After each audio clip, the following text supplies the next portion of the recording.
वृन्दावनेश्वरी तवैव पदारविन्दम्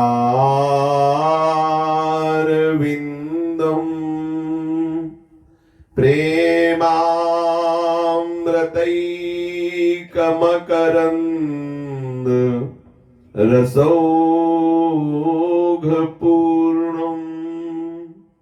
हृद्यर्पितं मधुपते स्मरतापमुग्रम्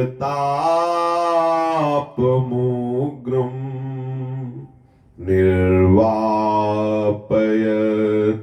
परमशीतलमाश्रयामि निर्वापयत् परमशीतलमाश्रयामि। श्रीमद श्री वृंदावन धाम की जय। श्री वृंदावन श्री वृंदावन श्री वृंदावन श्री वृंदावन प्राण वृंदावन जीवन वृंदावन सर्वस्व वृंदावन श्री वृंदावन। श्री राधा वल्लभ लाल की जय। भक्तन के शुभ गुण चरित जो सुनी है चितलाय ताके भक्ति बढ़े घनी अरु हरि हो ही सहाय। अजहू सोच विचारी के गही भक्तन पद ओट हरि कृपालु सब पाछली क्षमी है तेरी खोट। हरि कृपालु सब पाछले छवि है तेरी खोट। जिन महाभागवत भगवत प्रेमी रसिक संतों ने अपना संपूर्ण अंतःकरण प्रिया प्रीतम के चरणों में समर्पित कर दिया है, जिनके शरीर की संपूर्ण चेष्टाएं भगवत प्रसन्नता के लिए होती हैं, जिनकी ज्ञानेंद्रियां कर्मेंद्रियां शास्त्र सिद्धांत के अनुसार वर्ताव करती हैं, जिनका स्वभाव बन गया है प्रिया प्रीतम का रूप चिंतन करना, लीला श्रवण करना, लीला गायन करना, लीला चिंतन करना, ऐसे महापुरुषों के पावन चरित्र के श्रवण से अंतःकरण बहुत शीघ्र निर्मल हो जाता है। उसकी अहमता ममता शरीर संसार से मिट के प्रियालाल के चरणारविंद में संपूर्णतः लग जाती है, जिससे प्रेम लक्षणा भक्ति का हृदय में प्रादुर्भाव होता है। संतों के समागम से बात निश्चित समझ में आ जाती है कि शरीर इस शरीर के संबंधी और जितनी भोग तृष्णा है, इस सब अज्ञान के कारण सत्य भास रहा है। श्री भगवत ऋषि जी महाराज कहते हैं, साचे श्री राधा रमन झूठो सब संसार, बाजीगर को पेखनो मिटत न लागे बार। साचो श्री राधा रमन झूठा सब संसार, बाजीगर को देखनो मिटत न लागे बार। मिटत न लागे बार, भूत की संपत्ति जैसे मिहरी नाती पूत, धुआं को धोरर तैसे मिटत न लागे बार, भूत की संपत्ति जैसे मेरी नाती पूत, धुआं को धोर तैसे। भगवत जे नर अधम, लोभवश घर घर नाचे, झूठे गढ़े सुनार, मैन के बोले साचे। भगवत जे नर अधम, लोभवश घर घर नाचे, झूठे गढ़े सुनार, मैन के बोले साचे। एकमात्र श्री श्यामा श्याम बिहारिन बिहारी जो सत्य है, ये जो संसार का नानात्व दिखाई दे रहा है, ये असत्य है, ये भ्रमात्मक है, ये स्वाप्निक है। ये संत समागम से समझ में आता है। जैसे जैसे सत्संग का हम सेवन करते हैं तो हमारी बुद्धि पवित्र होने लगती है, और पवित्र बुद्धि में विवेक का प्रादुर्भाव होता है, और विवेक की दृष्टि से संसार है ही नहीं। होए विवेक मोह भ्रम भागा। ये संसार जो दिखाई दे रहा है, जैसे हरिवंश प्रपंच विषय रस मोह के, इस संसार का मूल कारण मोह। मोह मूल बहुसूल व्रत। मोह के नाश करने का उपाय विवेक। जब तक विवेक नहीं तो बड़े से बड़े बुद्धिमान को भी ये संसार सत्य ही भासता है।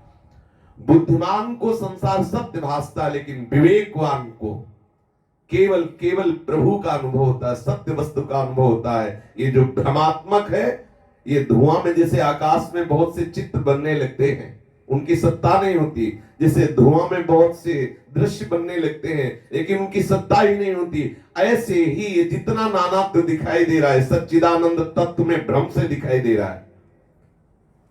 अब आप स्वाप्निक हैं, जगे हुए नहीं, इसलिए आपको लगेगा सब सत्य नजर आ रहा है। जो जगा हुआ है तो जे जाने जग जाए हेराई, और जागे जथा स्वपन भ्रम जाई। ये सत्संग से पता चलता है कि साचे श्री राधा रमन झूठो सब संसार। सब, आधा नहीं, 1/4 नहीं, 100 में 99% नहीं, 100% झूठा। ये जितना, जैसे रस्सी में सर्प का जो भ्रम हो गया, तो 100% झूठा बिल्कुल सांप नहीं है, पर 100% सच्ची दिखाई दे रहा है रस्सी के कारण।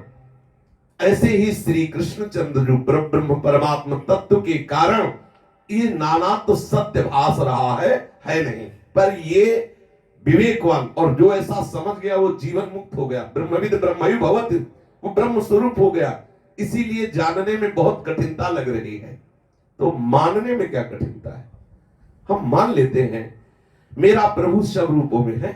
दो सिद्धांत है, या तो मिथ्या करके जान लो या मान लो। मान लोगे तो ना मिथ्या था, ना है, न रहेगा, क्योंकि प्रभु थे, प्रभु ही सब रूपों में विलास कर रहे हैं। ये बात समझ में आ जाए। ये जितना भी दृश्य आप देख रहे हैं, जो प्रभु से बिलग मानकर सत्य भाव से आप इसका सेवन कर रहे हैं, मिटत न लागे बार, भूत की संपत्ति जैसे। भूत की संपत्ति दिखाई तो देती है, जैसे अच्छे अच्छे पदार्थ हो, ये सब है कुछ नहीं, उसकी सत्ता ही नहीं है। जैसे स्वप्न में अच्छे अच्छे पदार्थ और सुख दुख दिखाई देता होता नहीं है, ठीक ऐसे जागृत का ये भूत की संपत्ति स्वप्न का व्यवहार जैसा जागृत है, इसमें सत्यता नहीं। ये सत्संग से पता चलता है। जैसे धुआं में विविध प्रकार की आकृति बनती है, ऐसे ही पत्नी, पुत्र, नाती, बाबा, दादा, ये जितना नानात्व है, ये केवल मन का संकल्प है। मन संकल्प हो तो दिखाई देगा कि एकमात्र परमात्मा तत्व में ही ये नानात्व भास रहा था। एकमात्र ये है। अगर ये समझ गया, कोई बिरला ही तो होता है जो निर्विघ्न पंथ निर्वाही सो कैवल्य परम पद लहे। ऐसे थोड़ी। आप अगर अभी बुद्धि से समझ गए तो आप जीवन मुक्त महापुरुष हो गए। बोले हमारी तो समझ में नहीं आया, तो ऐसे समझ में आता है। भगवत मार्ग के पथिकों का आश्रय लेकर के चित्त वृत्ति को विषयों से जाने से रोकिए, परमात्मा तत्व में स्थित हुई, आपको पता चल जाएगा क्या है। ऐसे पता चल जाए केवल सुन लिया मान लेने से कि भाई हाँ सब ब्रह्म है, अभी थोड़ी अनुभव होगा। अभी गेट के बाहर निकलोगे तो अभी वासना सब ब्रह्म मिटा देगी।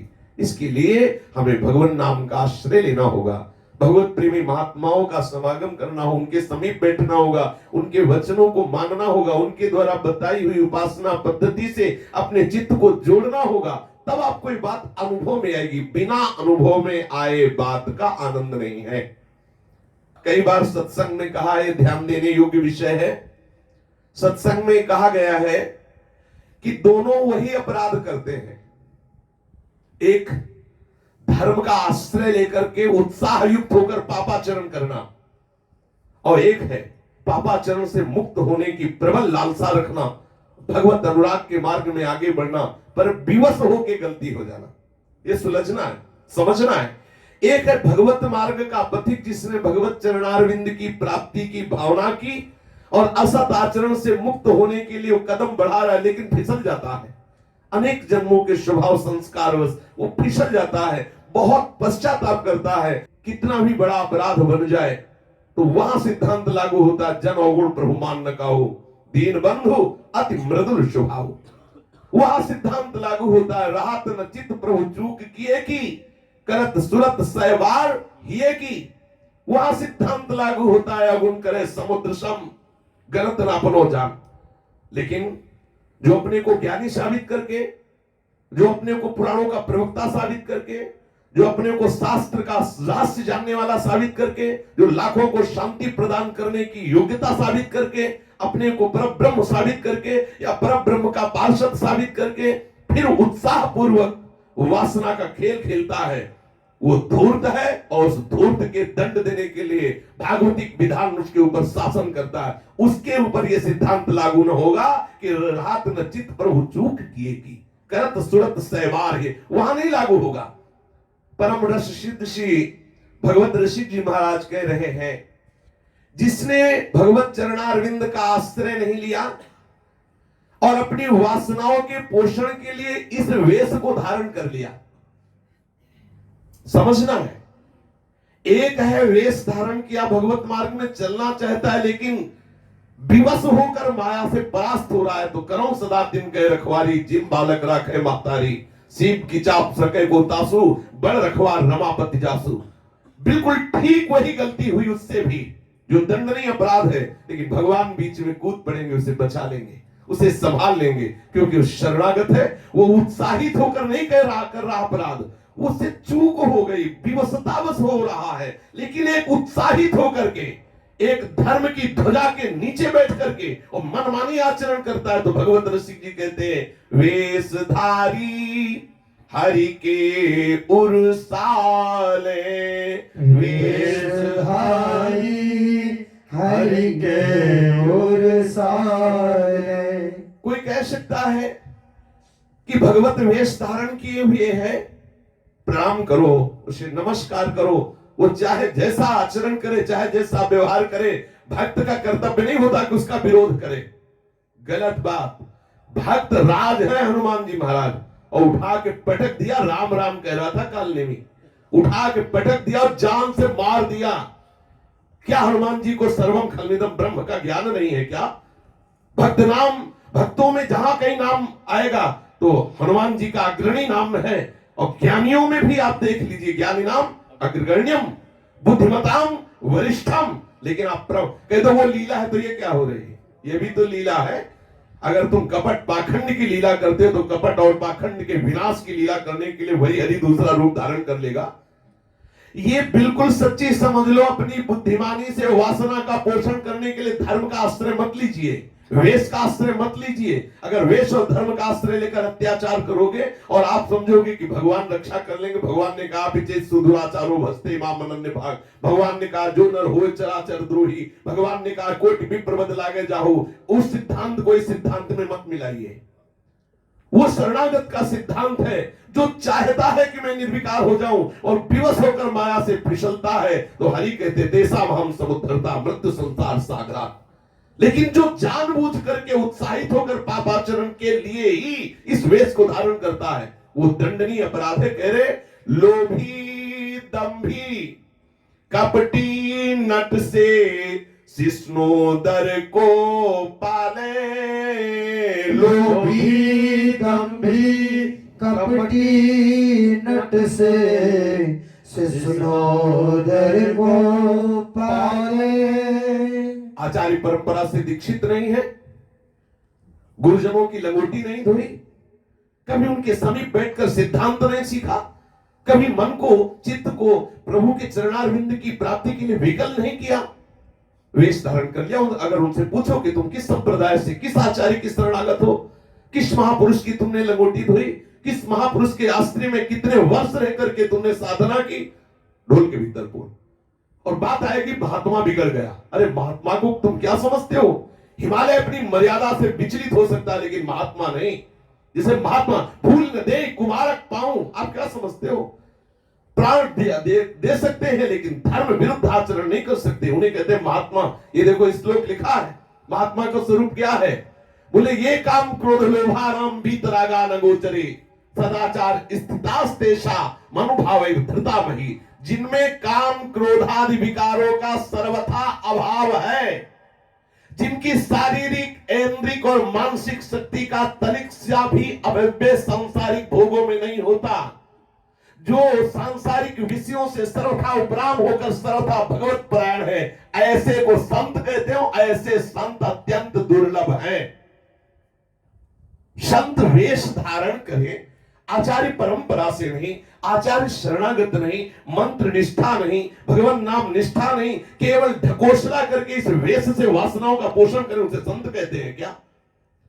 अगर वो अपराध करता है और फिर ही कहता है कि कोई दलीलें पेश करता है कि वो शरणागत का मतलब क्या होता है? हृदय से समझिए, कितना भी बड़ा कोई पापी हो और जब भगवान की शरण में होता है तो उसके हृदय में आर्थ होती, धन्यता होती है कि नाथ में किसी योग्य नहीं। या अपने को भगवान साबित किया जाता है, या अपने को हम दिव्य पार्षद अवतार साबित करते हैं, अवतार साबित करके भगवान साबित करके धर्म की ध्वजा के नीचे पापाचरण करते हैं। ये दंडनीय अपराध है, भागवतिक दंडनीय अपराध है। इसमें कोई ये सिद्धांत नहीं लागू हो सकता कि रात न चित्त प्रभु चूक किए की। ये चूक नहीं है, ये उत्साहित होकर के पापाचरण है।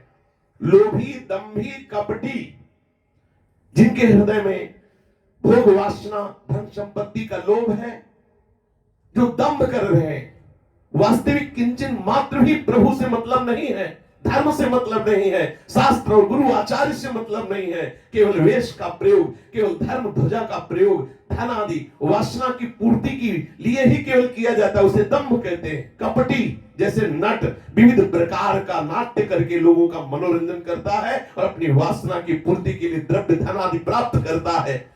शिष्ण और उदर जो केवल जनेंद्रिय और रसेंद्रिय का पोषण करते रहते हैं, रसेंद्रिय से अच्छा अच्छा खाना और जनेंद्रिय से भोग करना, उनको संत नहीं कहते। लोभी दंभी कपटी नट से शिष्णोदर को पाले, बेसधारी हरि के उर साले। हरि के हृदय में क्लेश प्रदान करने वाले होते हैं जो ऐसे होते हैं। बोले गुरु भयो घर घर में डोले, नाम धनी को बेचे। गुरु भयो घर घर में डोले, नाम धनी को बेचे। परमारथ सपनों नहीं जाने, पैसा नहीं को खींचे। परमार्थ सपने नहीं जाने, पैसा नहीं को खींचे। जो हरि प्राप्ति के लिए हरि चरणारविंद का आश्रय लेकर चलते हैं, उनसे कोई भी गलती बन जाए, एक तो गलती बनने नहीं देते हरि, क्योंकि करो सदा तिनके रखवारी, जिम बालक मुराखे महतारी। यदि कहीं बड़ी से भी बड़ी चूक हो जाए तो हरि सुधार लेते हैं। हरि जगत गुरु है, उसके हृदय में बैठकर बाहर से घेर कर उसकी रक्षा करके उसे बचा लेते हैं और आगे बढ़ाते हैं। लेकिन यदि कोई हरिवेश का, हरिदासत्व का नाटक करके, कपट पाखंड करके, लोभवश वो अपने को भगवान साबित करता है और गुरु साबित करता है और घर घर शिष्य बनाता हुआ संपत्ति लूटने के लिए डोलता है और अपने धनी प्रभु का नाम बेचता है, परमार्थ का स्वप्न में भी उनको कोई ज्ञान नहीं कि परमार्थ किसे कहते हैं। केवल पैसा चाहिए, पैसा नहीं को खेचे, ऐसे वेशधारी हरि के हृदय को कष्ट पहुंचाने वाले होते हैं। कबहू कवक्ता हुए बनी बैठे, कथा भागवत गावे। कबहू हुए बनी बैठे, कथा भागवत गावे। अर्थ अनर्थ कछु नहीं भासे, पैसा नहीं को धावे। अर्थ अनर्थ कछु नहीं भासे, पैसा नहीं को धावे। श्री हरि की भक्ति स्वप्न में भी नहीं है। सिर्फ धन के लालच से, सिर्फ धन प्राप्त हो जिससे हमारी वासनाओं की पूर्ति हो, वो श्री हरि की कथा सीखते हैं। हरि की कथा खूब सज धज कर बन करके बैठते हैं। बोले कबहों को बकता हुए बन बैठे, बन खूब शरीर को सजा के। भागवत का जो प्रवचन कर रहे हैं वो दिगंबर है, इतने विरक्त है कि लौटकर मां का चेहरा भी नहीं दिखा। पिता है जिनके भगवान व्यासदेव पुकार रहे हैं, हा पुत्र हा पुत्र, पुत्रेति तन्मय दया तर्वोभिने दुस्तम सर्वभूत हृदय मुनिमान दोष्मी। और श्रोता है महाराज परीक्षित, जो गर्भ से ही भगवान को ढूंढ रहे हैं, गर्भ में ही भगवान के साक्षात्कार की प्रबल लालसा और साक्षात्कार। ऐसा महापुरुष जो संपूर्ण राज्य सुख का त्याग करके जल और भोजन भी त्याग चुका है और भगवत कथा अमृत पान के लिए और बड़े बड़े ब्रह्म ऋषि बैठे हुए हैं। यदि हम श्रीमद् भागवत का आश्रय लेते हैं और सकामता भी है तो निश्चित उसकी पूर्ति होती है। लेकिन श्रीमद् भागवत को बेचना, श्रीमद् भागवत को व्यापार बना लेना, केवल अर्थ प्राप्ति के लिए मान के लिए गाना, ये ठीक नहीं है।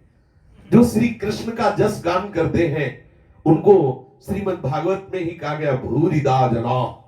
वो बड़े बड़े दानियों के भी मुकुटमणि दाता हो, कोई भिखारी थोड़ी होते। श्री कृष्ण का जस गान करने वाले भिक्षुक नहीं होते, वो भूरिदा जना गायन किया गया है श्रीमद् भागवत में। ओ तव कथामृतम तप्त जीवनम कवि कलम शापहम श्रवण मंगलम श्री मुदादतम भूरिदा जना, भूरि गृह्णन्ति ते भूरिदा जना। आहा, इस भूतल पर वो बहुत बड़े दानी है जो भगवत यश गान करते हैं, जो भगवत यश गान करते हैं। समस्त सिद्धियां उनके चरणों में लौटती रहती हैं। उनको मांगने की जरूरत नहीं होती, तय करने की जरूरत नहीं होती, बेचने की जरूरत नहीं है।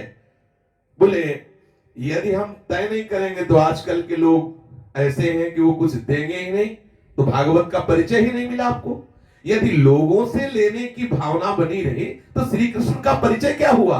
अगर श्री कृष्ण का परिचय है तो अनंत ब्रह्मांडों का सृजन करता स्वामी का जस गान कर रहे हो, तो स्वामी कंजूस थोड़ी है। वो जब देगा तो कहां से दे देगा आपको पता भी नहीं चलेगा। सामने वाले व्यक्ति से लेने की भावना है तो श्री कृष्ण जस का आपने रहस्य नहीं जाना।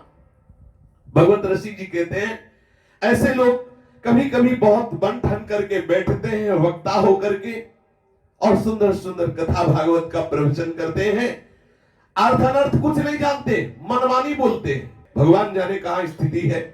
सोचो, इतना बड़ा महापुरुष तुलसीदास जी को, श्री वेदव्यास जी को, जो उनके हृदय की अंतरात्मा से निकले हुए सूत्र है उनकी अवहेलना करते, उनको संत न कहे, वो कौन हो सकता है? वो वही हो सकता है बातुल भूत विवश मतवारे तीन नहीं बोले वचन विचारे तीन कर कहा सुनी नहीं काना। कोई वेद और पुराण का सिद्धांत ऐसा नहीं जो गोस्वामी तुलसीदास जी ने रामचरितमानस में न लिखा हो। एक ऐसा ग्रंथ है जो पूर्ण संपूर्ण सिद्धांत भरा हुआ है। चाहे ज्ञान का देख लीजिए, चाहे वैराग्य का देख लीजिए, चाहे भक्ति का देख लीजिए, चाहे गृहस्थी का देख लीजिए, चाहे विरक्ति का देख लीजिए, चाहे लोक का देख लीजिए, चाहे परलोक का देख लीजिए, पिता का क्या सिद्धांत देख लीजिए, पुत्र का क्या सिद्धांत देख लीजिए, पत्नी का क्या धर्म, और हर सिद्धांत आपको मिलेगा। क्योंकि साक्षात भगवान वाल्मीकि ही जिन्होंने संस्कृत से रचना की सरल भाषा में जगत को वही सूत्र देने के लिए गोस्वामी तुलसीदास जी के रूप में प्रकट हुए। तो जो अर्थ अनर्थ बिल्कुल उनको पता नहीं कि क्या बात करनी है, क्या सिद्धांत है, क्या वो प्रवक्ता बनकर बैठते हैं, बोलते हैं, क्योंकि उनके हृदय में पैसा नहीं को धावे, केवल पैसों की लालसा है। कबहू का हरि मंदिर को सेवे करे निरंतर बाशा, भाव भक्ति को लेस न जाने पैसन ही की आशा। कबहू हरि मंदिर को सेवे करे निरंतर वासा, भाव भक्ति को लेश न जाने पैसन ही की आशा। तो जो मन आवे सो करो। पहले था साधु समाज में यदि आप भेष लियो किस आचार्य परंपरा से, किस सदगुरुदेव से विरक्त हो, आपका योग पट गया है, आपका प्रेम पट गया है, ऐसे प्रश्न होते थे जो असली साधु ही जानता है। क्योंकि आचार्य परंपरा से सिखाया जाता था, वो बोल देता था। और नहीं है तो आप अपनी मर्यादा बिगाड़ने के लिए वेश की, जो वेश धारण की इसको उतारिए, और भगा दिए जाते थे। ऐसे थोड़ी था कि कोई भी वेश धारण करके स्वेच्छा पूर्वक और ऐसे समाज में साधु अपने को घोषित कर सके। आचार्य परंपरागत, आचार्य अनुशासन से युक्त होकर के तब वहां हृदय में धर्म स्थापना होती थी। एक भय लगता था कि हमारे द्वारा कहीं कोई ऐसा आचरण न हो जाए कि हमारे गुरु, हमारे आचार्यों की निंदा हो, हमारे भगवत मार्ग की अवहेलना हो। कह रहे कभी कभी ऐसे नाटकी लोग हरि मंदिर का सेवन करते हैं, हरि मंदिर में वास करते हैं, बिल्कुल लेस मात्र भी हृदय में न भाव है न भक्ति है, केवल पैसों की आशा से वो मंदिर आदि का सेवन करते हैं। नाचे गावे चित्र बनावे करे काव्य चटकीली, साच बिना हरि हाथ न आवे सब रहनी है ढीली। नाचे गावे चित्र बनावे करे काव्य चटकीली, साच बिना हरि हाथ न आवे सब रहनी है ढीली। ये वेश ऐसा है कि इसमें कोई भी छुप सकता है। बहुत सावधानी की, ये वेश परम पवित्र वेश माना गया है समाज में, और इसमें छुपने के लिए बहुत ही रास्ते हैं। जो दंभी है, पाखंडी है, कपटी है, शिष्टोदर परायण है, ऐसे लोग वेश का आश्रय लेकर के वेश की गाली और निंदा आदि कराने में बहुत ही बड़ा योगदान कर रहे हैं। क्योंकि सबको समझ में आता है महात्मा ऐसे ही होते हैं, संत ऐसे ही होते हैं, क्योंकि देखा गया संत ऐसे, अरे संत कैसे होते हैं आप देखो, हमारे इतिहास भरे पड़े हैं। खाल खींच दी गई 22 बाजारों में मार कोड़े, एक बार भी तौबा नहीं बोला, हरि बोल बोले। केवल इसी बात पे मारे जा रहे थे कि आप हरे कृष्ण बोलना बंद कर दो, एक बार तौबा बोल दो, इस्लाम धर्म के हो तो इस्लाम धर्म को स्वीकार करो। गर्दने कटवा ली लेकिन अपनी जिह्वा से अन्य शब्द नहीं बोले। सामने पुत्र को चुना जा रहा है, गुरु गोविंद सिंह देख रहे हैं, बार बार कहा जा रहा अगर आप गलती स्वीकार कर लो तो आपके पुत्र को नहीं चुना जाए। सामने चुनवा दिया पुत्र को, देख लिया चुनते हुए, लेकिन एक आंसू नहीं आया। केवल अपने देश धर्म के लिए वंदे मातरम कह के फांसी पे झूल गए, देश धर्म के लिए। चाहे भागवत धर्म हो चाहे देश धर्म हो, हर जगह निष्ठा, हर जगह आत्मसमर्पण, हर जगह बलिदान की आवश्यकता। अपनी वासनाओं की पूर्ति से कोई धर्म नहीं होता। जो इस धर्म के रहस्य को नहीं समझते वो वासनाओं के पोषण के लिए वेश धारण कर लेते, फिर गालियां होती हैं कि ऐसे होते हैं भगवान के भक्त, ऐसे होते हैं संत। तो भगवत ऋषि जी महाराज कह रहे हैं कि ये लोग नाचते हैं, गाते हैं, ऐसी चटकीली, ऐसे चटकीले चितवन, ऐसे चटकीले आचरण करते हैं कि लोग उनसे रीझ जाते हैं। अरे भाई ये तो बड़े भावुक महापुरुष है, नाचे गावे चित्र बनावे काव्य करे चटकीली, साच बिना हरे हाथ नावे, रहनी है सब ढीली। अगर रहनी नहीं है तो फिर क्या? साधु की रहनी देखी जाती है, कथनी के साथ रहनी मिलनी चाहिए। आपका जो समय है वो कहां व्यतीत होता है, आपका चिंतन क्या है, आपका उठना बैठना कैसा है, आपका चलना फिरना कैसा है, आपका बोलना कैसा है। बिन विवेक वैराग्य भक्ति बिनु सत्य नए को मानो, भगवत विमुख कपट चतुराई सो पाखंड जानो। बिन विवेक वैराग्य भक्ति बिनु सत्य नए को मानो, भगवत विमुख कपट चतुराई सो पाखंड जानो। जब जब कभी देश में धर्म की हानि होती रही तब तब संतों का हृदय जला है, और उन्होंने इस बात को सुधारने की जितनी भगवान ने उनमें सामर्थ्य दी उतनी चेष्टा की। वेद ने अधर्माचरण फैलाना प्रारंभ किया, जाके मार दिया संतों ने। आप देख लीजिए, अगर कह दो संत ऐसा करते तो आप देखिए ना, वेद का वध किसने किया? संतों ने ही तो किया। जहां कहीं भी अगर सुव्यवस्थित राज्य चलता है तो संतों से चलता है। अगर देवराज इंद्र का शासन पवित्र रूप से चलेगा तो बृहस्पति जी के अनुशासन में ही, और जिस मिनट में बृहस्पति जी के अनुशासन की उन्होंने अवहेलना की, उसी मिनट में उनको भागना पड़ा और उनको त्रास सहना पड़ा। आप इतिहास साक्षी देख लीजिए। महाराज चक्रवर्ती सम्राट दशरथ जी के ऊपर शासन है श्री वशिष्ठ जी का, परम ज्ञानी श्री जनक जी के ऊपर शासन है सतानंद जी का। जब तक महात्माओं का शासन स्वीकार होता है तभी तक धर्म की ध्वजा फहराती है और देश विश्व में शांति होती है। ऐसा ना कहा जाए कि बोलने का अधिकार नहीं है। हमारे पास एक ही अस्त्र है, वाणी, और उसी वाणी के अस्त्र से ही समाज के ऊपर प्रहार किया जाता है। साधक की चित्त वृत्ति को दबा करके उसे भगवत मार्ग में चलाया जाता है। भगवत ऋषि जी कहते हैं हमारे हरि को बहुत कष्ट देते हैं ऐसे लोग जो हरि के पार्षद का वेश धारण करके ना तो हृदय में विवेक है, ना वैराग्य है, ना हरि के चरणों की भक्ति है। तो बिल्कुल सच्ची मान लो, कोरा का कोरा पाखंड। भगवत विमुख कपट चतुराई सो पाखंड नहीं जानो। निश्चित वो पाखंड है, और पाखंड से अशांति क्लेश अधर्माचरण ही होते रहते हैं। अशांति में आचरण, क्लेश में आचरण, अधर्माचरण। इसीलिए भगवत ऋषि जी कहते हैं संतों के संग से बात समझ में आती थी, एकमात्र राधा रमन सच्चे हैं। अगर राधा रमन सच्चे हैं, ये बात तुम्हारे हृदय में बैठ गई तो जितने भी साधुता के सद्गुण हैं वो आप में आने लगेंगे। भगवत ऋषि जी ने ही कहा कि संत किसे कहते हैं?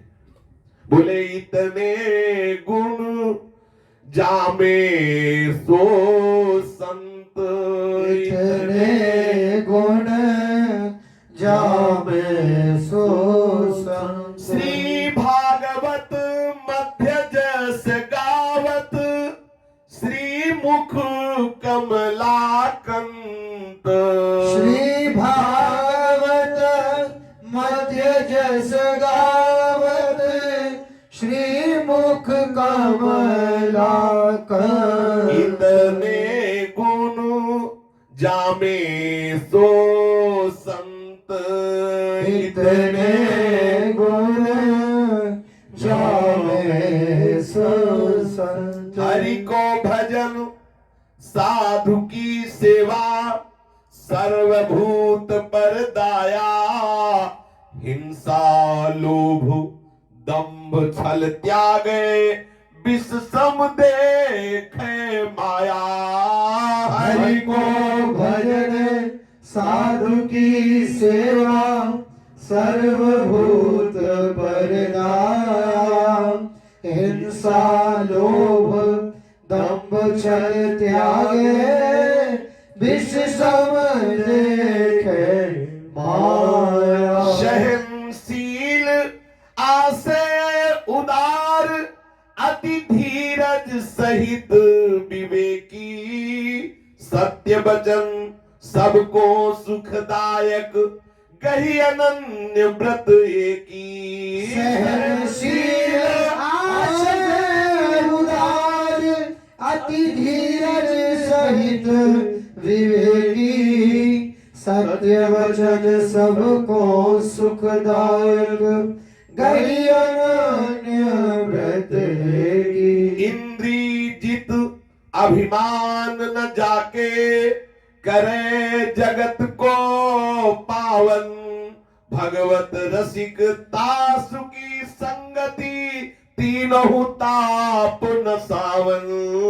इंद्री जित अभिमान न जाके करे जगत को पावन। जय हो। भगवत रसिक तासु की संगति तीनों ताप न सावन। स्वयं भगवान श्री हरि अपने भक्तों का जस अपने श्री मुख से गान किया है। श्रीमद् भागवत में कपिल भगवान माता देवती को बताते हैं कि ऐसे ऐसे सद्गुण संपन्न संत महापुरुष जन जो होते हैं उनकी आसक्ति मोक्ष का खुला हुआ द्वार है। अगर उनसे आसक्ति कर ली जाए तो मोक्ष के लिए कोई साधन करने की जरूरत नहीं। अमोघस्य उनका दर्शन, उनका संभाषण, उनका संग आपके हृदय की असत वासनाओं का नाश करके प्रभाव है। जैसे अग्नि का प्रभाव है, जैसे अमृत का प्रभाव है, ऐसे संत का अपना प्रभाव है। संत का एक स्वभाव है, कैसा भी प्राणी उसके समीप आ जाए उसको पवित्र करके भगवत चरणारविंद की रति प्रदान करना। इस संत संग अपवर्ग कर, संत का संग सीधे संत संग अपवर्ग कर, कामी भाव कर पंथ। सीधे संत संग का सीधा फल है संस्कृति का नाश। बड़े भाग पाइब सत्संगा बिना प्रयास होई भव भंगा। संसार की वासनाओं का नाश, संसार के प्रति महत्व बुद्धि का नाश एकमात्र प्रभु के चरणारविंद की आसक्ति ये संत संग का फल है। भगवान स्वयं संतों की महिमा का गान करते हैं। संत का सबसे बड़ा सद्गुण क्या है? हरि भजन। एक क्षण भी भजन ना छूटे, सबसे पहली पहचान। यदि आप कहीं लोक कथा, ग्राम्य कथा, विषय कथा और भी इनमें अगर समय नष्ट कर रहे हैं तो आप अपनी साधुता को कलंकित कर रहे हैं। एक सेकेंड का समय भी आपका भगवत चिंतन से रहित नहीं जाना चाहिए। श्रीमद् भागवत में एकादश स्कंद में नौ योगेश्वर में कहा कि जो आधे पल के लिए भी हरि का स्मरण ना छोड़े, त्रिभुवन की राज्य लक्ष्मी देने पर भी वो उत्तम महाभागवत है। त्रिभुवन की राज्य लक्ष्मी देने पर भी आधे पल के लिए हरि का स्मरण ना छोड़े, वही महाभागवत है। सबसे पहला लक्षण है हरि को भजन। निरंतर प्रभु का सुमिरन होना चाहिए। संतों का स्वभाव होता है भजन। श्री सेवक जी महाराज कह रहे, यह जो पर्यो मोहि सहज स्वभाव, श्री हरिवंश नाम रस चाव। बोले हमारा स्वभाव बन गया निरंतर नाम रटना। ऐसा स्वाद मिल गया है कि नाम छोड़ना चाहे भी तो नहीं छूटता। संत का पहला लक्षण है भजन, निरंतर भजन परायण। वो रह नहीं सकता, कोई क्षण ऐसा नहीं जिस क्षण उसके भजन ना होता हो। यदि भजन के प्रति ऐसी आसक्ति नहीं तो विकार अपना तांडव करेंगे ही करेंगे। अगर विकारों से कोई बचाता है तो भजन। हमारे यहां श्रीहित ध्रुवदास जी से पूछा गया कि हे रसिक शिरोमणि, आप ये बताइए, मन तो बड़ा चंचल है, प्रियालाल के नित्य विहार रस में कैसे लगे? तो बोले एक ही उपाय है, साधन को हरि भजन है। अकै सत्संग सहाय, प्रधान साधन तो हरि भजन है और उसकी सहायता सत्संग करेगा। ये दो बात बताई। प्रधान साधना हरि, यदि हरि भजन नहीं है तो सहायक साधन जो सत्संग है वो विशेष लाभकारी नहीं होगा। आप अभी सत्संग सुनेंगे, बाहर निकल करके वो आप विविध प्रकार का विषय चिंतन करने लगेंगे, तो जितना श्रवण किया उतना ही अभी अंदर जाके मलिनता प्रकट हो जाएगी। ये श्रवण आपको बचा नहीं पाएगा। बचा तभी पाएगा जब आपका भजन चलता। निकलते ही तत्काल श्रवणेंद्री जहां हरि कथा से अलग हुई तो तत्काल हम अपने मन को, अपनी बुद्धि को, अपने चित्त को श्री जी के चिंतन में लगा दे। नाम के चिंतन में, रूप के चिंतन में, लीला चिंतन में बच गए। अगर प्रभु का चिंतन हो रहा है तो काम क्रोध आदि विकारों का प्रभाव स्वभाव संस्कारवत आता है, स्फुरण होता है और शांत हो जाता है। यदि प्रभु का भजन चल रहा है तो एक दिन ऐसा आता है कि स्फुरण होना भी बंद हो जाता है। यदि प्रभु का भजन नहीं है तो किसी की ताकत नहीं कि अन्य किसी साधनों से इन विकारों पर विजय प्राप्त किया जा सके। इसलिए साधु का सबसे पहला लक्षण है हरि भजन। दूसरा है, जो साधु होता है स्वयं साधु की सेवा के लिए लालायित रहता है, क्योंकि इतना हरि से प्रेम होता है कि हरि के प्रेमी जनों को देखते ही उसके मन में लालच होता है, कब इनका चरणामृत मिले, कब इनको प्रसाद पाओ, इनकी जूठन मिले, कैसे इनकी सेवा करने को मिले, क्योंकि ये हरि का भजन करते हैं। सबसे पहला लक्षण हरि का भजन। दूसरा, हरि के भजन करने वालों से प्रीति, हरि के भजन करने वालों की सेवा की चाव हृदय में हो तो समझो साधुता का लक्षण है। तीसरा है सर्वभूत पर दया, सर्वभूत हिते रता। साधु का स्वभाव होता है चराचर जगत में अपने प्रभु का दर्शन करके सबकी सेवा की भावना रखता है, मन वचन कर्म से सबको सुख पहुंचाने की भावना रखता है। सर्वे भवन्तु सुखिनः, सर्वे सन्तु निरामयाः, सर्वे भद्राणि पश्यन्तु मा कश्चित् दुःखभाग् भवेत्। और साधु के हृदय में कभी किसी की हिंसा करने की बात नहीं होती। अगर कभी हिंसात्मक वचन निकलता है तो आवेश होता है, जिस आवेश के बल से अधर्म को रोका जाता है वो हिंसात्मक आवेश नहीं होता। वो आवेश भय प्रदान करने वाला जरूर तुम्हें दिखाई देगा और तुम्हारे इस उद्दंड मन को शासित करके भगवत मार्ग में लगाने वाला होगा।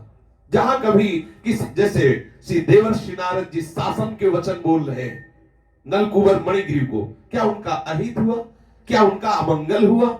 उनको भगवत प्राप्ति हुई। अगर संतों के मुख से कभी शासन भरे शब्द निकलते तो उसमें हिंसा नहीं होती, उसमें उद्दंड मन का शासन करके भगवत अनुराग और ताकत भी होती है। संत के हृदय में कभी लोभ नहीं होता, रुपए पैसे का या किसी भी भोग सामग्री का। जिसके हृदय में प्रभु के चरणारविंदों का आनंद स्फुरित हो चुका है उसको झूठे सुखों की आवश्यकता नहीं होती। निश्चित मानिए, जब तक प्रभु के चरणारविंद का सुख नहीं होता तो समझाने से मन नहीं समझने वाला। निज सुख बिनु मन होई किथीरा, जब तक आत्मानंद का, भगवदानंद का ये अनुभव मन नहीं करेगा तब तक समझाने से रुकने वाला नहीं जाएगा। भगवदानंद का अनुभव कैसे होता है? अखंड स्मरण से, अव्याव्रत भजन से। श्वास श्वास नाम चले तो दुविधा रहे न कोई। जबकि आप देख लीजिए, ऐसा नशा चढ़ता है नाम का, ऐसा आनंद आता है कि उसके सामने कोई सुख, अरे ब्रह्मादि के भोग सब भी सम लागत ताहि, फिर ये मृत्यु लोक के भोगों की तो बात ही क्या है। और दम्भ नहीं होता, दिखावा नहीं होता। संत के हृदय में दम्भ नहीं होता, क्योंकि दम्भ हो तो उसमें कुछ पाने की लालसा होती है। जैसे दम्भ है कि हमें ये संत माने, हमें ये सिद्ध माने, और जब सिद्ध माने तो हमें प्रणाम करे, हमें भेंट दे, कुछ न कुछ पाने की लालसा।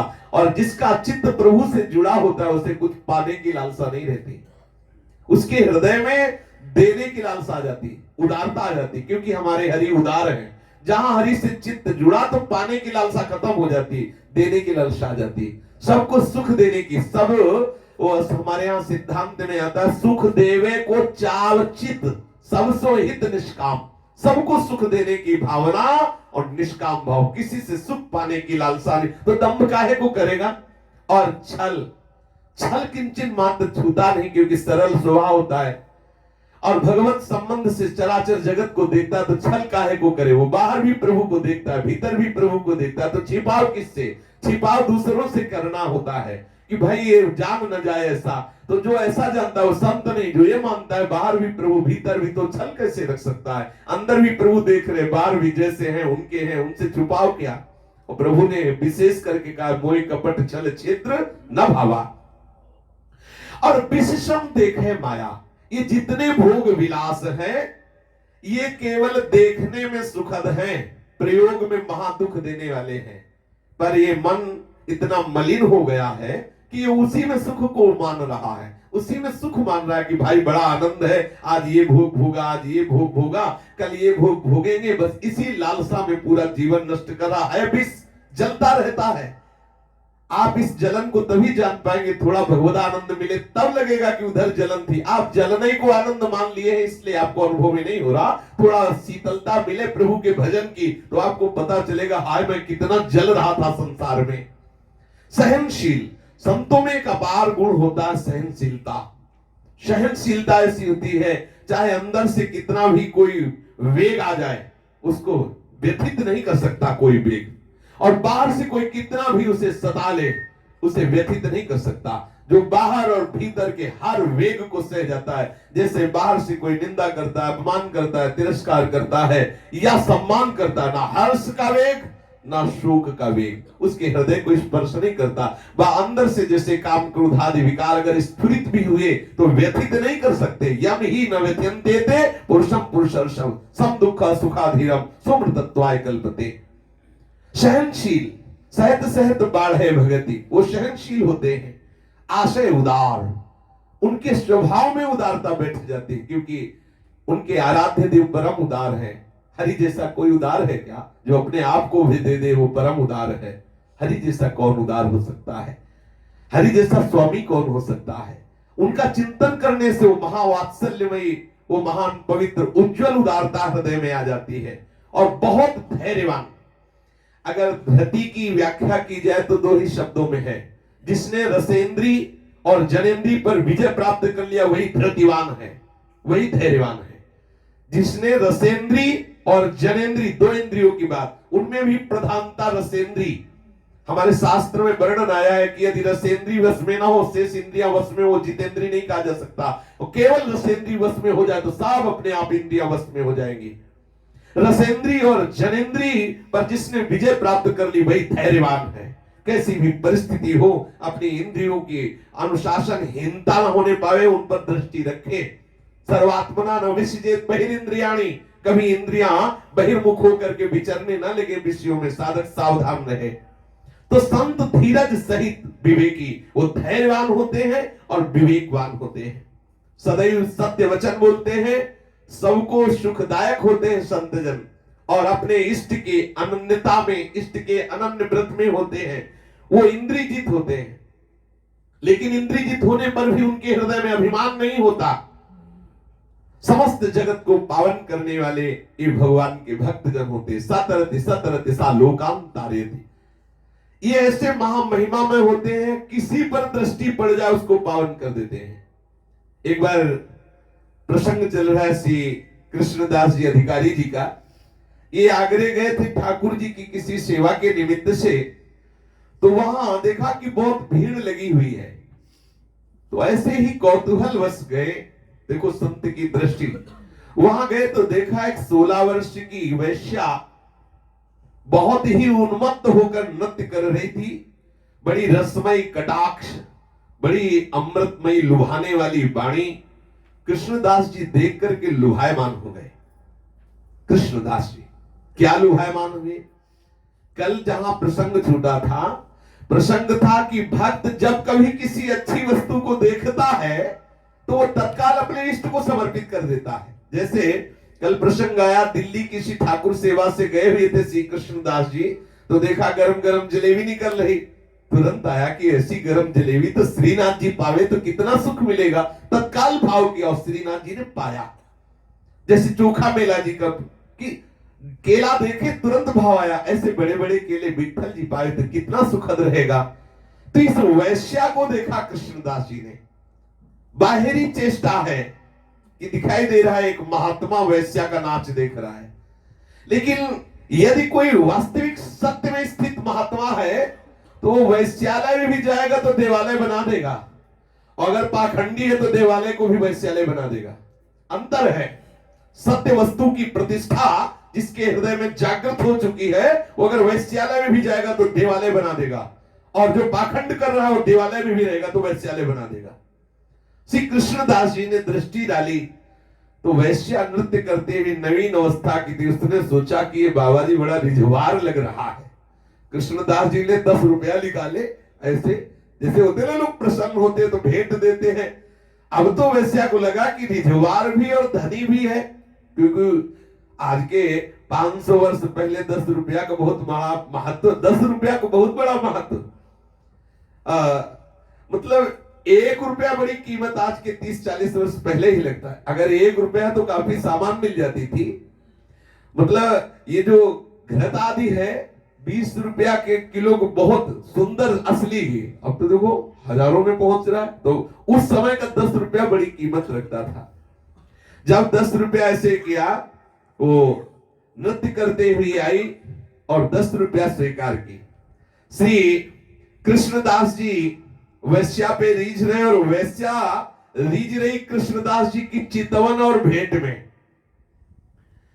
कृष्णदास जी के जब नजदीक आए तो कृष्णदास जी ने कहा कि रात्रि में तुम समाज सहित हमारी कुटिया में आ सकती हो। तो वैश्या एक क्षण के लिए तो चुप हुई, फिर उसने कृष्णदास जी की चितवन में पवित्रता देखी। माताओं बहनों में एक सामर्थ्य भगवान ने दी है। अगर वो थोड़ा भी विवेकवान है तो एक ही दृष्टि में पता लगा लेंगे कि आप किस दृष्टि से देख रहे हैं। उनमें स्वाभाविक ही भगवान ने सामर्थ्य दी है कि अगर वो एक दृष्टि में देखेंगे तो आपको बता सकते हैं कि आपकी चितवन में गंदगी थी या पवित्रता थी। तो वैश्या ने श्री कृष्णदास जी के नेत्रों में देखा वात्सल्य, नेत्रों में देखा पवित्रता। श्री कृष्णदास जी ने वैश्या से कहा कि आप मेरे निवास स्थान पर अपने समाज सहित आ जाइए, वहां पर हम तुम्हारा नृत्य और गान एकांत रूप से देखना चाहते हैं। और वारमुखी को अपना पता बताया वैश्या को, और कुछ मुद्राएं दी कि आप इससे सवारी आदि से वहां आ जाना। वैश्या ने स्वीकृति कर ली, अवश्य आएंगे। अब ये गए आगरे में, अपने जो ठाकुर सेवा की वस्तुएं लेनी थी वो सेवा की वस्तुएं ली। तो ठीक निश्चित समय पर वैश्या अपने समाजियों के साथ श्री कृष्णदास जी जहां रुके हुए थे वहां पहुंची। कृष्णदास जी ने ये स्वयं कवित्व रस में डूबे हुए हैं, पद दिया कि तुम संसारिक पद हैं, जो हम पद दे रहे हैं ये पद हमें गा करके यही सुनाओ। श्री कृष्णदास जी ने पद दिया, वो गा रहे हैं। बरनत तऊ न बने सुनि सजनी, जो रग मग्यो बेसु बन्यो गोपाल को। बरनत तऊ न बने सुनि सजनी, जो रग मग्यो वेश बन्यो गोपाल को। रसना जो हो ही लख कोटिक, रूप गोवर्धन धारी लाल को। रसना जो हो लख कोटिक, रूप गोवर्धन धारी लाल को। श्याम धाम कमनीय बरन सखी, मानो तरुण घन तरु तमाल को। राम धाम कमनीय बरन सखी, मानो तरुण घन तरु तमाल को। जुवती लता गात रुझानी, पान करत मधु मधुप माल को। जुवती लता गात रुझानी, पान करत मधु मधुप माल को। नख सिख मदन कोटि लावनी, छवि भूषण बसन नैन विष विशाल को अकसिक मदन कोटि लावन छवि भूषण वसन नैन विशाल को कृष्णदास प्रभु सुरत सुधा निधि ताप हरन तीय विरहे ज्वाल को कृष्णदास प्रभु सुरत सुधानिधि ताप हरण दिय विरह ज्वाल को बलि बलि जाऊं गोवर्धन धर की बलि बलि जाओ गोवर्धन धर की गोवर्धन धर की गोवर्धन धर की गोवर्धन धर की गोवर्धन धर की बलि बलि जाऊं गोवर्धन धर की बलि बलि जाऊं गोवर्धन धर की बलि बलि बलि बलि मोहन मूर्ति बलि बलि बलि पिय राधावर की बलि बलि बलि बलि मोहन मूर्ति बलि बलि बलि पिया राधावर की बलि बलि जाऊं गोवर्धन धर की बलि बलि जाऊं गोवर्धन धर की बलि बलि बलि बलि बंक बिलोकनी बलि बलि मुरली रस कर कर की बलि बलि बलि बलि बंक बिलोकनी बलि बलि मुरली रस कर कर की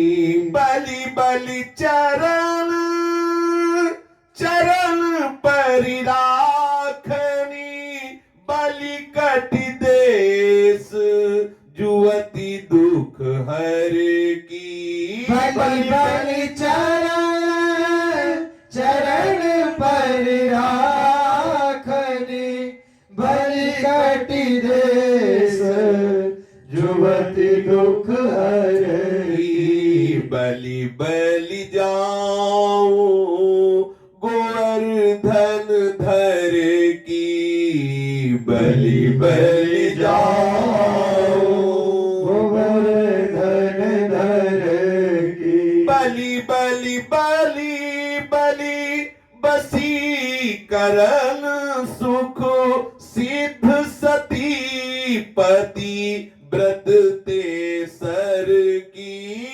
बलि बलि बलि बलि वशीकरण सुख सिद्ध सती पति व्रत ते सरई कृष्ण दास बलि बलि अंग अंग पर प्रतिछिनु नव रंग नंद कुंवर की कृष्ण दास बलि बलि अंग अंग पर प्रतिछिनु नव रंग नंद कुंवर की बलि बलि जाऊं गोवर्धन धर की बलि बलि जाओ गोवर्धन धर की अपने समाजियों सहित ऐसे मधुर कंठ से श्री कृष्णदास जी द्वारा रचित इन पदों का गायन किया। ऐसी हाव भाव ऐसी नृत्य गतियां प्रसन्न हो गए कृष्णदास जी और 100 स्वर्ण मुद्राएं निकाली, 100 स्वर्ण मुद्राएं और प्रदान की और कहा कि आप हमें एक बहुत बड़े बादशाह का मुनीम समझो। यदि आपने हमारे बादशाह के सामने नृत्य दिखाया, वो प्रसन्न हो गए तो माला माल हो जाओगी। उसने देखा 100 स्वर्ण मुद्राएं, ये तो बड़े रिजवार है। 10 ऐसे दी, 10 बुलावे के लिए दी, 100 2 पद गए 100 दी। कृष्णदास जी ने कहा यदि आप हमारे साथ चलो और हमारे बादशाह को राजी कर लो तो माला माल हो। उसने समझा कोई बहुत बड़े धनी मानी की बात कर रहे। आश्चर्यचकित हो गई वेश्या कि हमारे तो भाग्य खुल गए, इतना बड़ा धनी आदमी रीझ गया। श्री कृष्णदास जी ने कहा मैं सेठ का एक साधारण मुनीम हूं, बहुत रिझवार सेठ है। अब एक बार चलो, मुझे विश्वास हो गया कि तुम अपनी कला से हमारे सेठ को रिझा लोगी, आपको बहुत बड़ा धनवान बना देगा। मेरा सेठ नृत्य गान का बड़ा प्रेमी है और स्वयं भी परम कला निधान है, परम कुशल है। वैश्या तुरंत राजी हो गई, हाँ स्वीकृति है। दूसरे दिन ही श्री कृष्णदास जी उस वैश्या को अपने साथ लेकर गिरिराज गोवर्धन पधारे। श्री कृष्णदास जी एक तो परम वैष्णव है, दूसरा वो अवस्था भी है और कोई बच्चा थोड़ी है, और वैश्या को साथ लेके, मतलब लोक भी दृष्टि है लोक की कि भाई देखो बूढ़े कृष्णदास जी वैश्या को ले आए हो साथ। और कहा दूसरी जगह नहीं, सामने ही कुटिया बनवाई, झोपड़ी सामने ही विराजमान किया, क्योंकि हर समय दृष्टि में रहे और सुंदर पद और सुंदर गान कला सीखे, तभी तो श्री श्रीनाथ जी को रिझाने की इसमें सामर्थ्य आएगी। अब जो कथा कीर्तन सत्संग से विमुख जन थे उनको लगने लगा कि कृष्णदास जी तो गए, देखो अधिकारी पद दिया गया था और कितने तो गिर गए, वैश्या को साथ लेकर के आए। अब श्री कृष्णदास जी जितने गिरिराज जी के कुंड है सब जगह स्नान करवाया उस वैश्या को ले जाकर। देखो जो वास्तविक महापुरुष होते हैं लोग की परवाह नहीं करते और जिस पर दृष्टि डालते हैं उसे सृष्टि विधान से पार करके भगवत साक्षात्कार करा देते हैं। देखो कैसी महिमा है। श्री कृष्णदास जी नीके अनवाए पट आभरण पहिराए, सोनहु लगाए हरि मंदिर में ल्याए हैं। नीके अनवाए पट आभरण पहिराए, सोनहु लगाए हरि मंदिर में आए हैं। देखी भई मतवारी किनिल अलाप चारी, कहो लाल देखे बोली देखे में ही भाए हैं। देखी भई मतवारी किनिल अलाप चारी, कहो लाल देखे बोली देखे में ही भाए। नृत्य गान ताल भाव भरी मुस्कान दृग, रूप लपटान नाथ निपट रिझाए हैं। नृत्य गान ताल भाव भरी मुस्कान दृग, रूप लपटान नाथ निपट रिझाए हैं। हुए के तदाकार तन छूट्यो अंगीकार करी, धरी उर प्रीति मन सबके भिजाए हैं। हुए के तदाकार तन छूट्यो अंगीकार करी, धरी उर प्रीति मन सबके भिजाए हैं। श्री कृष्णदास जी लोक की परवाह न करके उस नवयुवती वैश्या को श्री गिरिराज गोवर्धन के समस्त कुंडों में स्नान कराया। राधा कुंड, श्याम कुंड, मानसी गंगा, अप्सरा कुंड, गोविंद कुंड, ये जो उद्धव कुंड महामहिमा में परम तीर्थों को भी पावन करने वाले इन कुंडों में महामहिमा में जल है, सब में स्नान कराया। सुंदर पवित्र वस्त्र आभूषण धारण कराए, इत्र फुलेल लगाया और खूब सुंदर ठाकुर जी की प्रसादी चंदन आदि से वैश्या से का श्रृंगार करो, पत्रावली करो। खूब सज गई और श्रीनाथ जी के सामने ले गए और वैश्या से कहा, देखो आज तक तुमने संसारी पुरुषों को रिझाया, हम जिन सेठ की बात कर रहे थे वो ये है। ओहो, वैश्या कृतकृत्य हो गई कि आज मेरे ऊपर कैसी ठाकुर जी की कृपा हुई कि मुझे ऐसे महापुरुष का संग मिला। कहां मैं नीच आचरण करने वाली और कहां भगवान के सामने गाने का अवसर। श्री कृष्णदास जी ने कहा, ये है हमारे सेठ, श्रीनाथ जी के लिए कहा। और देखो केवल वैश्या से ही नहीं कहा, श्रीनाथ जी से भी कहा, भेंट लाए हैं, इसे स्वीकार कर लो। ये है संत जन कितने करुणामय है, हमारी बात ठाकुर को और अपनी बात से ठाकुर को अधीन करवा करके उस जीव का कल्याण कराते हैं अपने प्रेम के बल से। वैश्या का कोई इसमें गुण नहीं, ठाकुर जी से कह रहे हैं कि हम आगरे से आपके लिए भेंट लाए हैं, ये आप पसंद करो, इसे स्वीकार करो। और वैश्या से कहा, ये हमारे सेठ है, इनको आप रिझाओ। आज तक तुमने संसारी लोगों को रिझाया, आज यदि तुम मेरे ठाकुर को रिझा ले तो देख कैसे रिझवा ठाकुर, तुझे पता चल जाएगा। वैसे नवीन अवस्था और समस्त कुंडों का स्नान किए हुए तो पावनता हृदय में है। और कृष्णदास जी का संकल्प कि ठाकुर रीझ जाए, उसने ऐसा स्वर साधा, ऐसी आलाप ली और ये पद गाया जो कृष्णदास जी का रचित है, सिखाया था। मोमन गिरधर छवि पर अटक्यो, गिरधर छवि पर अटक्यो, ललित त्रिभंगी अंगनि पर चली गयो तहां ही अटक्यो। ललित त्रिभंगी आंगनी पर चली गयो तहां ही अटक्यो। मोमन गिरधर छवि पर अटक्यो, मोमन गिरधर छवि पर अटक्यो, ललित त्रिभंगी। आहा, श्री ठाकुर जी इस समय इनको श्री विग्रह के रूप में दर्शन नहीं दे रहे।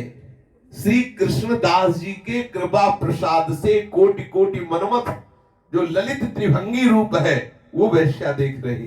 देख लो महापुरुष कितने महिमा में है कि एक वैश्या को बिना किसी साधना के भगवत साक्षात्कार करा रहे हैं। यह है संत परिचय। रीझ गए तो लोक की परवाह नहीं की, साथ रख लिया और कहां पहुंचा दिया, जहां बड़े बड़े योगियों का ध्यान नहीं पहुंचता है। जिन जिन योगियों ने अपनी चित्तवृत्ति का निरोध करके इंद्रियों पर विजय प्राप्त करके आप काम होकर ध्यानस्थ बैठे तो मुनि मन ध्यान धरत नहीं पावत। ये देखो भक्त की महिमा, संत की महिमा ऐसी। अगर किसी को स्वीकार किया तो कहां पहुंचा दिया। संत किसी को स्वीकार करते हैं तो अनंत से मिला के ही छोड़ते हैं। ये संत की पहचान है। संत संग अपवर्ग कर सतरति सतरति सा लोकांतारयति। ये भक्त महिमा देख रही है वैश्या कि ललित त्रिभंगी श्री लालजू महाराज ऐसे चंचल विशाल नेत्र, कैसे उनके अधर, कैसे सुंदर कपोल, कैसा विशाल भाल, कैसे सुंदर तिलक, उनमें कैसी अलकावली और निछावर हो गई।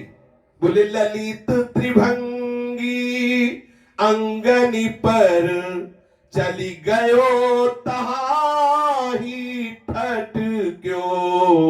ललित त्रिभंगी आंगनी पर चले गयो तहां ही ठटक्यो। बड़े आश्चर्य की बात है। अभी अभी तो आई है, पहली बार इस श्रीनाथ जी को देखा और पहली बार कह रही मोमन गिरधर छवि पर अटक्यो। मोमन गिरधर छवि पर अटक्यो। सजा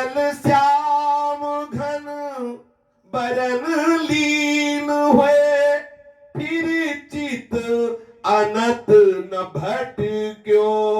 सजल श्याम घन भरण लीन है, फिर चित अनंत न भटक्यो। कृष्ण दास कियो प्राण निछावर, यह तन जग सिर पट क्यों। कृष्ण दास कियो प्राण निछावर, यह तन जग सिर पट क्यों। अत्यंत आसक्त भाव से श्री ठाकुर जी की तरफ देख करके तिरछी चितवन से, और वो जो बड़ी भाग्य, अब तो वैश्या कहने में शर्म लगती है, परम भक्ता है, बड़े भाग्यशाली। देखो ये आश्चर्य, ये महाआश्चर्य, संत जनों की कृपा दृष्टि कितनी महान। बोलो कहां फंसी हुई थी और कहां लाके खड़ा कर दिया। कितनी मतलब अद्भुत संत कृपा। इसीलिए तो सातों सम्मोह में जग देखा, मोती अधिक संत कर दे लेखा। इसीलिए कहा गया मोरे मन प्रभु विश्वासा, राम ते अधिक राम कर दासा, जाने वो संत अनंत समाना। इसीलिए शास्त्रों में संतों की महिमा भरी पड़ी है। संतों की महिमा इसलिए नहीं गाई जाती कि हम उस महिमा की आड़ में अपनी वासनाओं का पोषण करें, उस महिमा की आड़ में हम दुर्वासनाओं को बढ़ावा दें, इसलिए महिमा नहीं। महिमा गाई गई दुर्वासनाओं का नाश करके और उसे वो वस्तु प्रदान करना जो बड़े बड़े साधनों से प्राप्त नहीं होती। संतों की महिमा इस बात में गाई गई है। श्रीनाथ जी भी रीझे हुए हैं, जैसे वैश्या रीझ कर गा रही है, तो श्रीनाथ जी भी रीझे हुए, क्योंकि संत का संकल्प हो गया कि हे ठाकुर जी, मैं आगरे से भेंट लाया हूं। जैसे दिल्ली से जलेबी का भोग लगाया तो आपने स्वीकार किया, ऐसे हम इस जीव रूपी वैश्या को लाए हैं, आप इसे स्वीकार कर लो। देखो कहा वैश्या और संत की दृष्टि पड़ते ही वो श्री कृष्ण कांता हो गई। कितनी बड़ी बात, मतलब बहुत ही दुर्लभ बात है। श्री कृष्ण कांता ललित त्रिभंगी रूप में आसक्त चित्त हो करके उसने ठाकुर की तरफ भाव भंगी से जे भी गान किया, ठाकुर जी रीझ गए।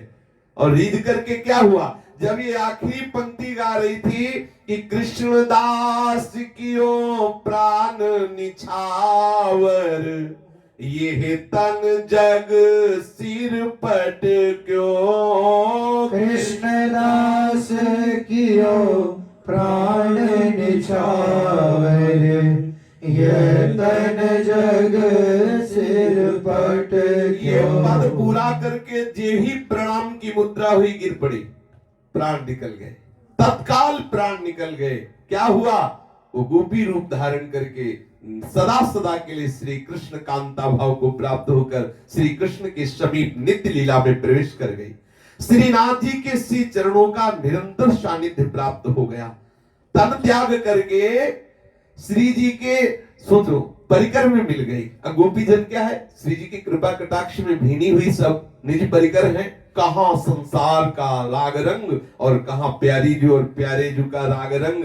श्री कृष्णदास ने जब देखा कि हमारी भेंट ठाकुर ने स्वीकार कर ली, तो अब जो वैश्या के परिकर के लोग थे वो तो रोने लगे। कृष्णदास जी ने कहा, कृष्णदास जी से कहा, हमारा तो आपने सब व्यापार ही नष्ट कर दिया।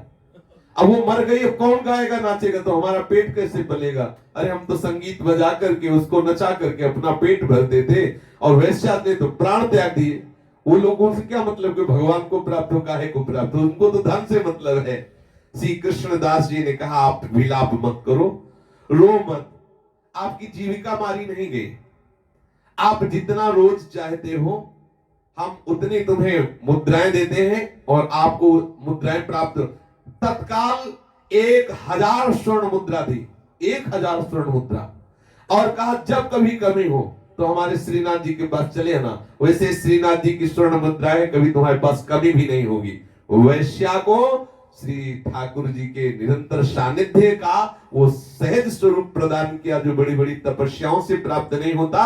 और उनके परिकर को जो अर्थ चाहिए था, तो इतना अर्थ प्रदान किया कि उन्हें अब उस व्यापार में नहीं लगना पड़ेगा, और भगवत आनंद में मगन होकर कृष्णदास जी ठाकुर जी की सेवा में मगन है। बड़ा अद्भुत प्रसंग है कृष्णदास जी का आगे का। कि सूरदास जी महाराज, एक बार बड़ा विनोद हुआ कृष्णदास जी से कि कृष्णदास जी जब सूरदास जी के सामने बैठते, सूरदास जी ने कहा कि कोई ऐसा पद नहीं है जिसमें आपके पद में हमारी छाया ना हो। ऐसा है जैसे सूरदास जी ने बिल्कुल यही पद गया जो श्री कृष्णदास जी ने पद गया। कृष्णदास जी की भी वाणी में यही पद है और यही पद सूरदास जी की वाणी। नवल किशोर नवल नागरिया, अपनी भुजा श्याम भुज ऊपर, श्याम भुजा अपने उर्धरिया। नवल किशोर नवल नागरिया, क्रीड़ा करत तरनी तनया तट, श्यामा श्याम उमगिरस भरिया। गही लपटाई रही उर अंतर, मरकत मणि कंचन ज्यों जरिया। उपमा को रवि शशि दो नाही, कंदर्प कोटि बार ने करिया। कृष्णदास बलि बलि जोरी पर, नंद कुमार वृषभानु दुलरिया। भी छाप बदल गई, पद का भाव ऐसे, पद की शुरुआत भी ऐसे, नवल किशोर नवल नागरिया ऐसे। तो श्री सूरदास जी ने कहा कि जितने भी पद गाए हो ना, हमारे पद की छाया है। कोई ऐसा पद गाओ जो हमारे पद से अलग हो, एक विनोद में ऐसा। श्री कृष्णदास जी बड़े चिंतित हुए और कृष्णदास जी के लिए स्वयं ठाकुर जी ने पद की रचना करके कृष्णदास जी को दिया कि सूरदास जी को दिखाना, इसमें उनकी बिल्कुल छाया नहीं। कल ये प्रसंग की चर्चा होगी। श्री राधा वल्लभ लाल की जय जय श्यामा, जय जय श्याम, जय जय श्री वृंदावन धाम। जय जय श्यामा, जय जय श्याम, जय जय श्री वृंदावन धाम। पावन राधे तेरा नाम, पावन राधे तेरा नाम, पावन राधे तेरा नाम।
राधा राधा राधा राधा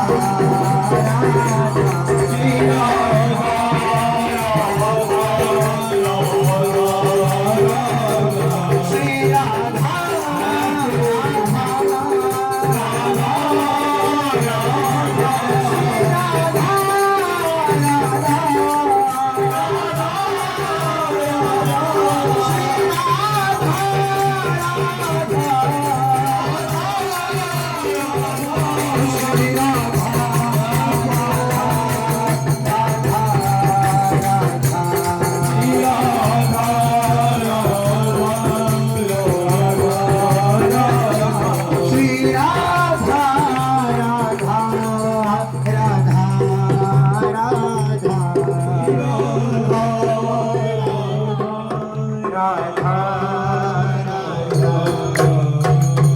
श्री राधा वल्ललाल की महाप्रभु श्री हरिवंश सतजू महाराज की श्री सेवकजू महाराज की समस्त सहचरी वृंद की श्री वृंदावन धाम की श्री यमुना रसरानी की समस्त संत हरि भक्तन की श्री सद्गुरुदेव भगवान की जय जय श्री राधेश जय जय श्री राधेश जय जय श्री राधेश जय जय श्री राधेश